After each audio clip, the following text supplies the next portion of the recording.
असतो मां सद्गमय तमसो मां ज्योतिर्गमय मृत्युर्मा अमृतम गमय।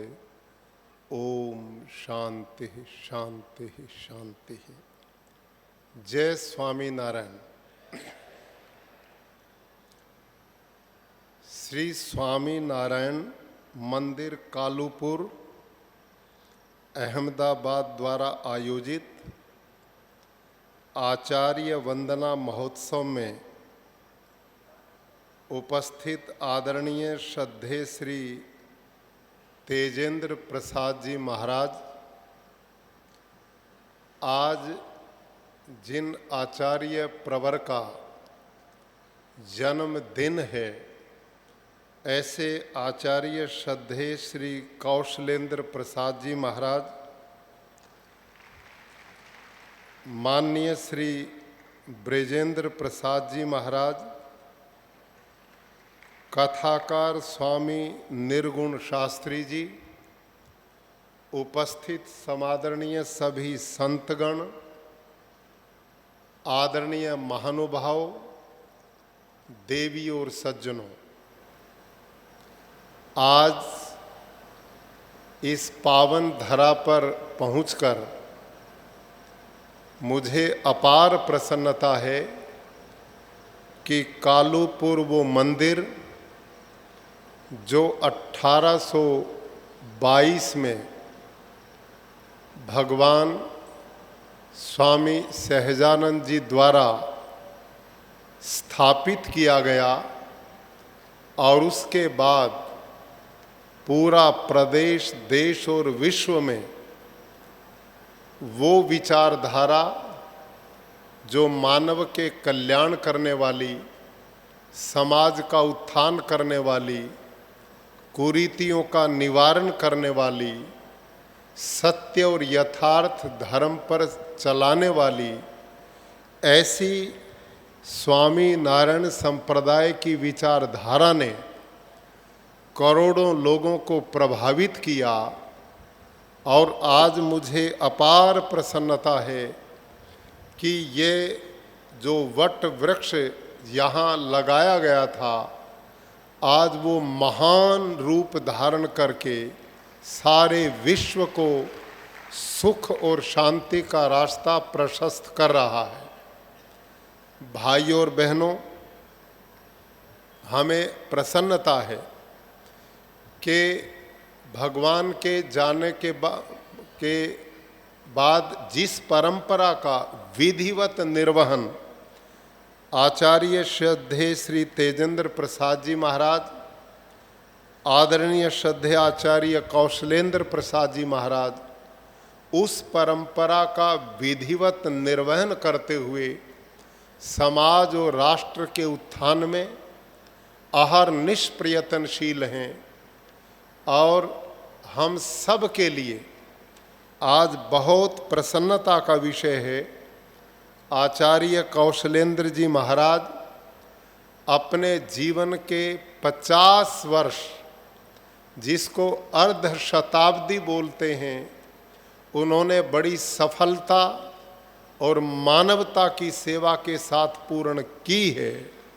मैं उनको उनके इस जन्म दिवस पर बहुत बहुत शुभकामनाएं करता हूँ।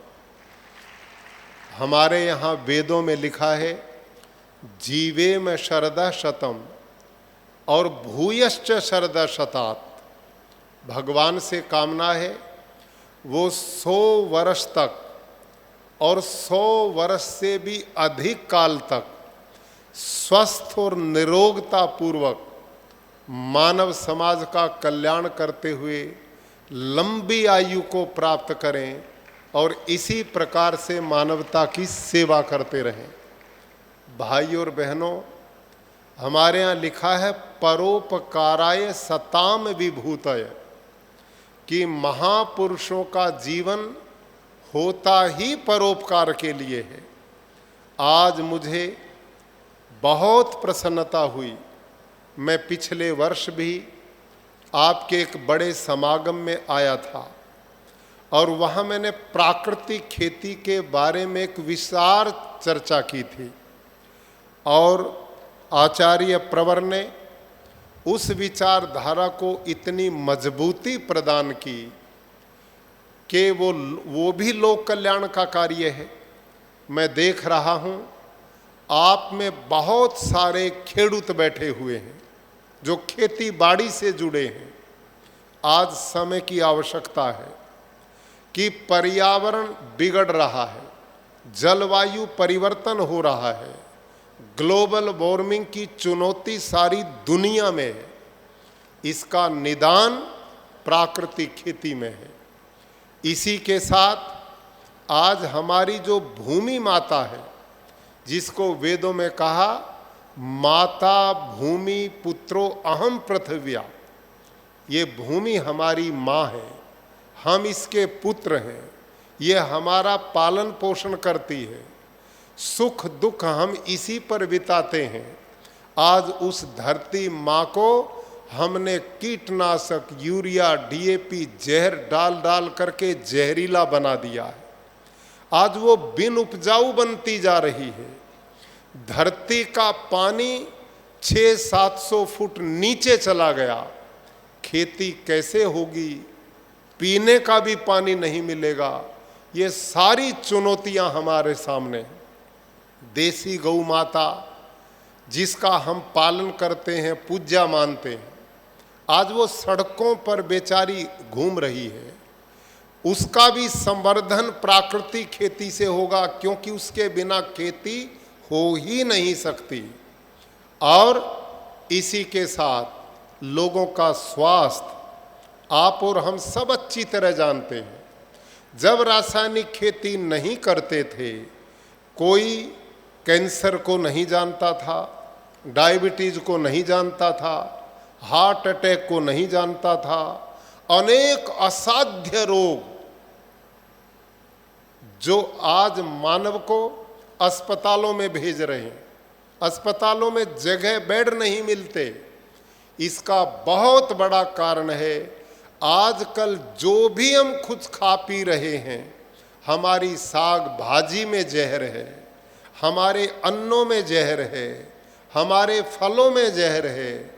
अब तो रिसर्च आई, माँ के दूध में भी यूरिया मिल रहा है। ऐसी स्थिति में हम अपने अच्छे स्वास्थ्य को कैसे बचा पाएंगे? ये बहुत बड़ी चुनौती और चिंता का विषय है।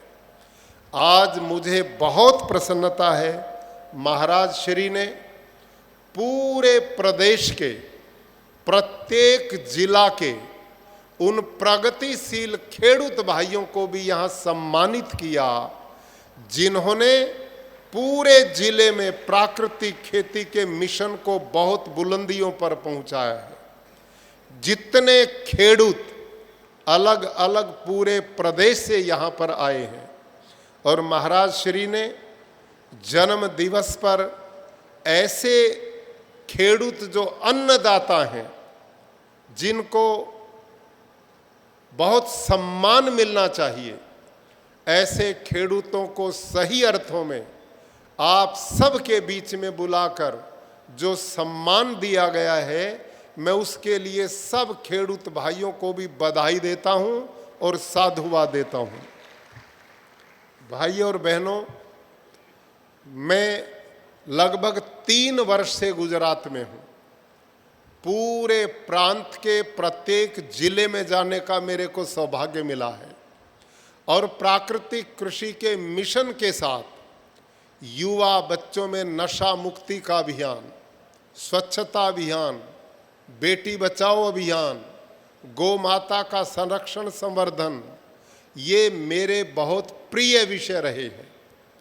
और स्वामी नारायण संप्रदाय, उनके भी यही विषय हैं। तो मेरा आपस में विचारों का तालमेल इतना बना, इतना अच्छा मेरे को लगा कि जैसे मुझे मेरा परिवार मिल गया, और मेरे को ये काम बढ़ाने में बहुत बड़ी ताकत स्वामी नारायण संप्रदाय के संतों के द्वारा प्राप्त हुई। पूरे प्रदेश में इन संतों के जब मैं जीवन को देखता हूँ, इनकी तपस्या को देखता हूँ और इनका समर्पण भाव, राष्ट्र भक्ति का भाव, ये लोग कहीं पर गौ संवर्धन के काम में लगे हैं, कहीं पर जल संरक्षण के काम में लगे हैं, कहीं पर वृक्षारोपण के काम में लगे हैं, कहीं पर बेटी बचाओ बेटी पढ़ाओ के कार्यक्रम में जुड़े हैं, कहीं गुरुकुलों के द्वारा शिक्षा के प्रचार के अभियान में लगे हैं और भारतीय संस्कृति, हमारी विरासत को बचाने का बहुत बड़ा काम पूरी दुनिया के अंदर स्वामी नारायण संप्रदाय के साधु के द्वारा चल रहा है। भाई और बहनों, आज हम इतनी बड़ी संख्या में महाराज श्री के प्रति अपने श्रद्धा भाव व्यक्त करने के लिए उपस्थित हुए हैं। इन लोगों का अध्यात्मवादी जीवन हर मोर्चे पर हमें प्रेरणा देने का काम करता है और ये जो जीवन हमें मिला है भाई और बहनों, इसका भी एक उद्देश्य है। ध्यान करिए, न्याय एक शास्त्र है, न्याय शास्त्र, उसमें लिखा है संघात प्रारब्धत्वात्। इसका मतलब क्या है कि इस दुनिया में जिसमें हम आए हैं, इसमें जड़ अथवा चेतन एक भी वस्तु ऐसी नहीं कि जो किसी अन्य उद्देश्य के लिए ना हो। ध्यान करें, थोड़ा सा आध्यात्मिक चिंतन है। इस संसार में एक भी वस्तु ऐसी नहीं कि जो बिना किसी उद्देश्य के हो। उदाहरण के लिए, जिस माइक में मैं बोल रहा हूं, ये माइक उस दूसरे माइक के लिए नहीं है, ये मेरे बोलने के लिए है। ये जो आपके ऊपर पंखे चल रहे हैं, ये पंखा उस पंखे के लिए नहीं, आपको हवा देने के लिए है। आप जिन चेयर कुर्सी पर बैठे, कुर्सी के लिए नहीं, आपके बैठने के लिए है। वस्त्र वस्त्र के लिए नहीं, आपके पहनने के लिए है। बिस्तर के लिए नहीं, आपके सोने के लिए है। मकान के लिए नहीं, आपके रहने के लिए है। भोजन के लिए नहीं, आपके खाने के लिए है। आप एकांत में बैठकर विचार करना, एक भी वस्तु आपको इस भगवान की व्यवस्था में निरर्थक नहीं मिलेगी। जब एक भी वस्तु बिना उद्देश्य के लिए नहीं है, तो आप और मैं अपने से प्रश्न करें, क्या मेरा और आपका जीवन eat drink and B Mary, खाओ पियो और मजे के लिए है? जब हर चीज एक उद्देश्य के लिए है, तो मेरा आपका ये मानव शरीर भी एक उद्देश्य के लिए है। और इसका उद्देश्य क्या है? धर्म अर्थ काम करते हुए ईश्वर की प्राप्ति करना।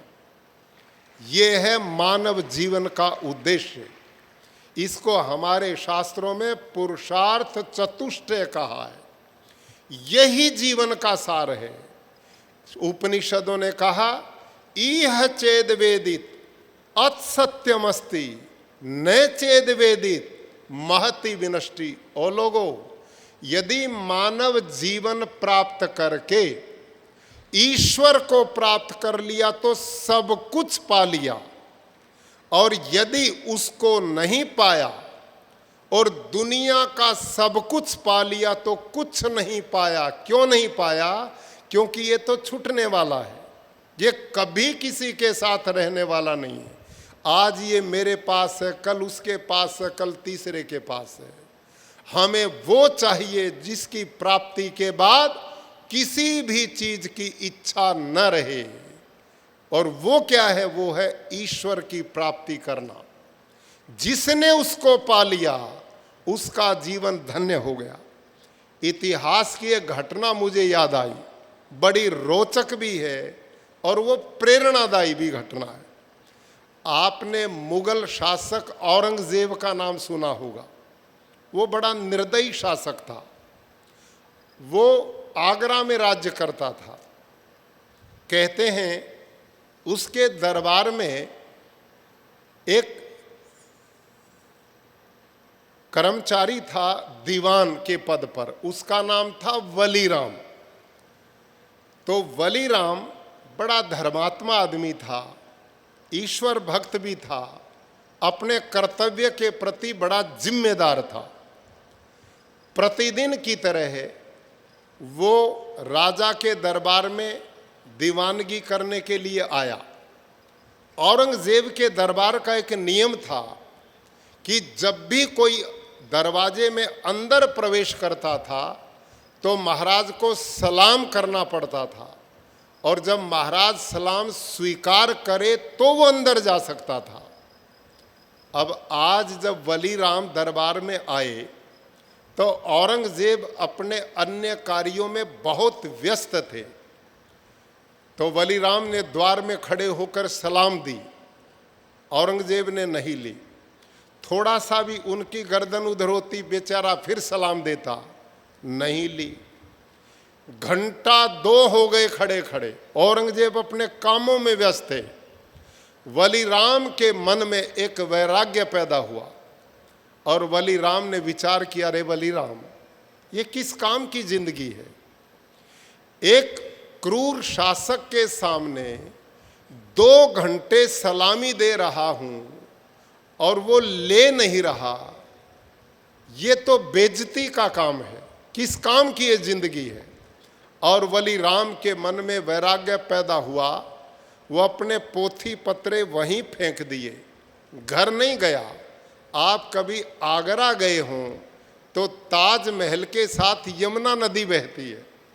वलीराम यमुना के किनारे किनारे दूर जंगल में जाकर एक पेड़ के नीचे जमुना की रेती में बैठकर भगवान के ध्यान में मस्त हो गया। उसने विचार किया, अब गुलामी करनी है तो उसी की करेंगे ना।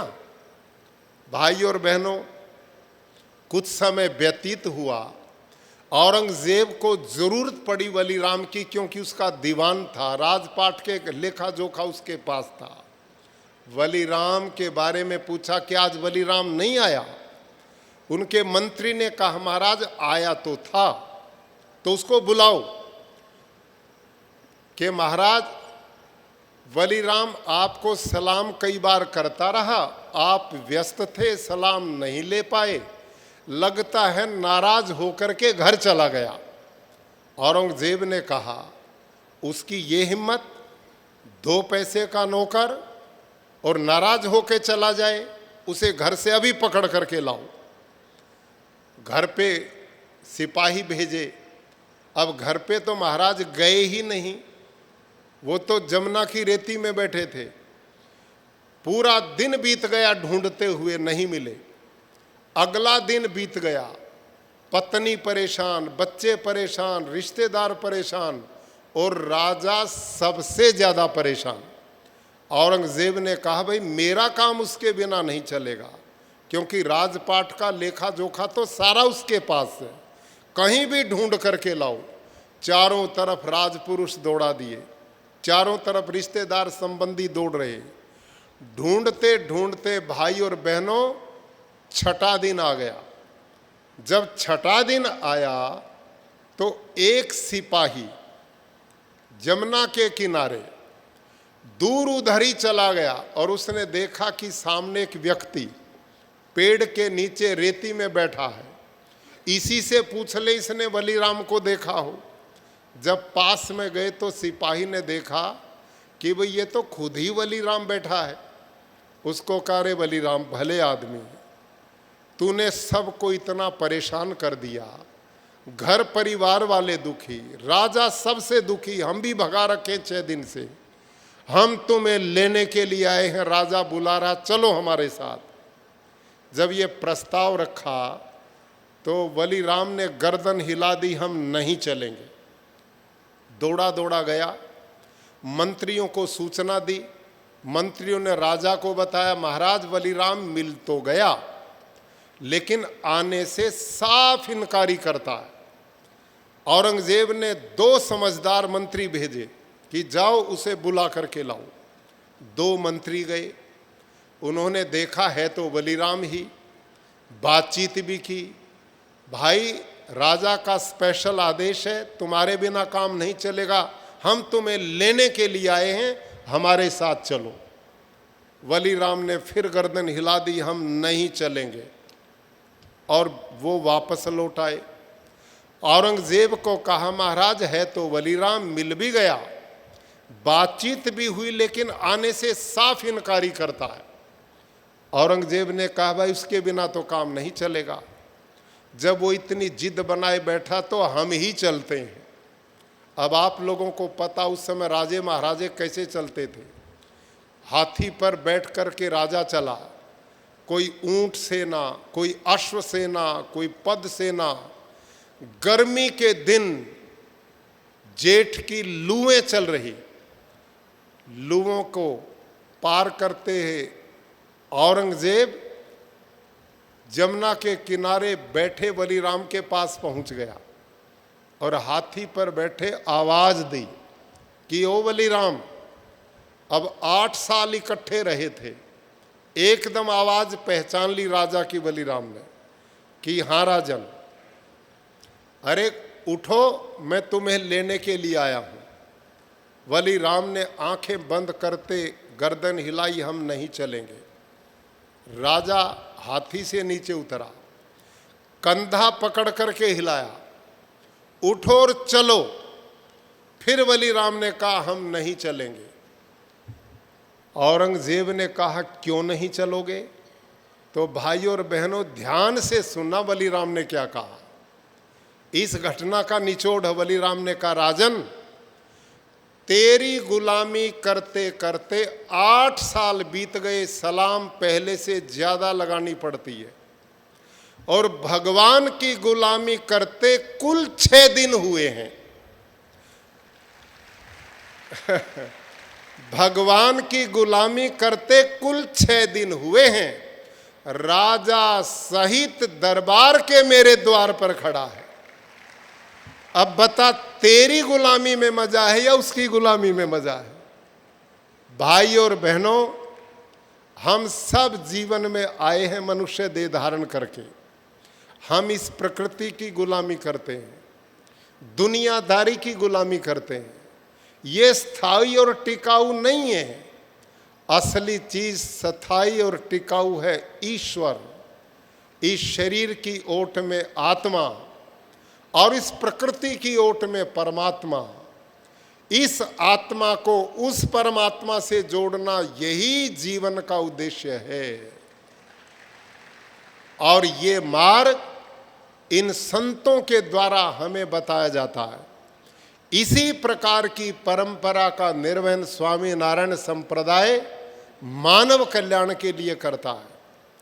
आज हमारे लिए सौभाग्य की बात है कि इस जन समूह जो महाराज श्री के प्रति अपना श्रद्धा भाव, अपना आदर भाव, अपना सम्मान भाव लेकर के आया है, तो मैं पुनः आप सब की ओर से, अपनी ओर से श्रद्धेय आचार्य श्री कौशलेंद्र प्रसाद जी महाराज को पुनः बहुत बहुत जन्मदिन की शुभकामनाएं और बधाई देता हूं। अभी हमारे 300 से ज़्यादा खेडूत को मंच पे सम्मानित किया जा रहा था। महाराज श्री स्वयं खड़े थे। इन्होंने बड़े सम्मान भाव से खेडूत को आह्वान किया है कि हम इस पवित्र मिशन के सहयोगी बनेंगे। भारत के यशस्वी प्रधानमंत्री श्रीमान नरेंद्र मोदी जी अभी 2 दिन की यात्रा पर होकर के गए। जब भी आते हैं तो मेरे से प्रश्न करते हैं कि आपकी प्राकृतिक खेती का मिशन कितना बढ़ा है।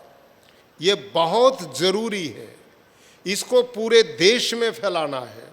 इसके बिना लोगों का भला नहीं हो सकता। हमने जमीन को जहरीली बना दिया, पर्यावरण को बिगाड़ दिया, लोगों के स्वास्थ्य खराब कर दिए। भाइयों और बहनों, इस समय मैं पिछले इस महीने गोवा के मुख्यमंत्री ने बुलाया, पूरी सरकार वहाँ थी, आप जितने लोग वहाँ मेरे साथ जुड़े। उसके बाद में उत्तर प्रदेश योगी आदित्यनाथ जी ने बुलाया, वहाँ हमने लाखों किसानों को वर्चुअल और सामने जोड़ करके इस परंपरा की बात की। अभी 6 तारीख को मैं महाराष्ट्र में जा रहा हूँ, वहाँ की सरकार ने बुलाया है। पीछे हम मध्य प्रदेश गए हैं, हरियाणा में मिशन चल चुका है। गुजरात में इस समय 2.5 लाख से ज़्यादा खेडूत प्राकृतिक खेती से जुड़ चुके हैं और 2 लाख खेडूत हमारे हिमाचल प्रदेश में प्राकृतिक खेती करते हैं। आप सब खेडूत से मेरा निवेदन है, आपके दिमाग में एक बात बैठी हुई है कि यदि हम प्राकृतिक खेती करेंगे तो हमारा उत्पादन घट जाएगा। भाई और बहनों, आपकी शंका को मैं दूर करना चाहता हूं। जो ऑर्गेनिक फार्मिंग है, जो जैविक खेती है, उसमें उत्पादन घटता है 3 साल। मैंने भी वो खेती की है। मेरे पास कुरुक्षेत्र हरियाणा के गुरुकुल में 200 एकड़ जमीन है जिसमें मैं प्राकृतिक खेती करता हूं। उसमें 3 साल मैंने जैविक खेती भी की थी, ऑर्गेनिक फार्मिंग भी की थी। ऑर्गेनिक फार्मिंग में उत्पादन घटेगा, उसमें पर्यावरण भी नहीं बचेगा, उसमें किसान की लागत भी कम नहीं होती, उसमें खेडूत का खर्चा भी कम नहीं होता। प्राकृतिक खेती और जैविक खेती में जमीन आसमान का अंतर है। प्राकृतिक खेती क्या है? प्राकृतिक खेती है, आप जंगल में जाइए। आप सब खेडूत भाई बहनों से मैं पूछता हूं, जंगल में जो पेड़ वनस्पति हैं, उन जंगल के पेड़ को यूरिया कौन देता है? उसको डीएपी कौन देता है? जंगल के पेड़ को कीटनाशक कौन डालता है? और हम देखते हैं जब फल लगने का समय आता, जंगल का पेड़ फल से लद जाता है। और जंगल के पेड़ के किसी भी एक पत्ते को तोड़ो, प्रयोगशाला में लेकर जाओ, उस पत्ते में एक भी तत्व की कमी नहीं मिलती। जब प्रकृति भगवान जंगल में स्वाभाविक व्यवस्था करता है तो वही व्यवस्था मेरे खेत में क्यों नहीं हो सकती? जंगल वाली परिस्थिति जब मेरे खेत में पैदा होगी, इसका नाम प्राकृतिक खेती है। यह है प्राकृतिक खेती। और जो जैविक खेती है, उसमें जो हड़सिया प्रयोग करते हैं, वो आयात किया हुआ बाहर का, अपने देश का वो हड़सिया नहीं है। उसमें गोबर, वो गोबर ही खाता है, वो काष्ठादि पदार्थ और मिट्टी खाता ही नहीं है। एक निश्चित टेम्परेचर में वो मर जाता है। और जैविक खेती में एक समय बहु फसल की परंपरा नहीं है। जैविक खेती में आच्छादन की व्यवस्था नहीं है, वापसा बनाने की व्यवस्था नहीं है, इसलिए उसमें उत्पादन कम होगा। इसलिए हम जिस खेती का प्रचार करते हैं, हमारे ये जो जितने खेडूत आए थे मंच के ऊपर, ये सारे खेडूत भाई प्राकृतिक खेती करते हैं, ये जैविक खेती नहीं करते। इसलिए बाकी जो खेडूत यहाँ बैठे हैं, आप चिंता मत करो, प्राकृतिक खेती में उत्पादन कम नहीं होगा, जैविक खेती में उत्पादन कम होगा। मैं स्वयं खेती करता हूँ और इन खेडूतों में से अभी बहुत सारे खेडूत मेरे खेत हरियाणा में देखने के लिए गए हैं। आप में कौन कौन थे जो हरियाणा में गए हैं? ये देखो, हाथ खड़े किए। तो आपसे मैं पूछता हूँ, आपने वहाँ खेती में कोई कमी नजर आई? कितना जबरदस्त खेती है वो। हम 33 क्विंटल प्रति एकड़ धान पैदा करते हैं, 500 क्विंटल प्रति एकड़ गन्ना पैदा करते हैं, साग भाजी पर्याप्त होती हैं, चना दलहन तिलहन सब कुछ की खेती करते हैं। हमारा उत्पादन प्राकृतिक खेती में हर साल बढ़ता है। खर्चा 0, उत्पादन हीरो। ये हमारी प्राकृतिक खेती का मिशन है। आप सब खेडूत, ये जो हमारे खेडूत भाई पूरे हर जिला से बुलाए गए हैं, इन्होंने अपने अपने खेत में मॉडल फार्म बनाए। ये बहुत सफल किसान हैं, इनमें सबको लाभ हो रहा है।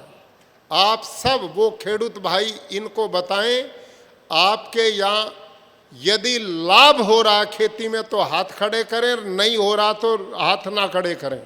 अब ये देखिए महाराज जी, ये सब हाथ खड़े कर रहे हैं, तो इनकी खेती में इन्होंने लाभ किया है। तो हमने पूरे भारतवर्ष को शस्य श्यामला भारत की भूमि करनी है, किसान की आय बढ़ानी है। भारत को आत्मनिर्भर तभी बनेगा जब भारत का खेडूत आत्मनिर्भर बनेगा, वो खुशहाल होगा, उन्नत होगा, समृद्ध होगा। और यही मिशन हमने पूरे प्रदेश में प्राकृतिक खेती का चलाया है। इसकी पूरे प्रदेश में ट्रेनिंग चल रही है। प्रदेश सरकार इस कार्य में पूरी मनोयोग से लगी हुई है। हमारे खेडूत भाई रात दिन काम करते हैं और मुझे बहुत खुशी है कि स्वामी नारायण संप्रदाय के संतजन हमारे इस मिशन के सहयोगी बने हैं और बहुत से संत तो इस प्रचार में भी लगे हुए हैं। मैं आज अंत में आदरणीय श्रद्धेय श्री तेजेंद्र प्रसाद जी महाराज, आदरणीय आचार्य श्री कौशलेंद्र प्रसाद जी महाराज और ब्रजेंद्र प्रसाद जी महाराज को अंत में बहुत बहुत इनका धन्यवाद करता हूँ कि हमारा जो मिशन लोक कल्याण का है वही इनका मिशन है। तो हम मिलकर लोक कल्याण के लिए, लोगों की भलाई के लिए, जनमानस के लिए, आने वाली पीढ़ियों के लिए, लोगों में अध्यात्म विकास के लिए मिल करके इस मिशन को आगे बढ़ाते रहें और जनमानस का कल्याण करते रहें। इन्हीं शब्दों के साथ अंत में पुनः महाराज श्री को बहुत बहुत बधाई और साधुवाद, धन्यवाद। ओम शांति।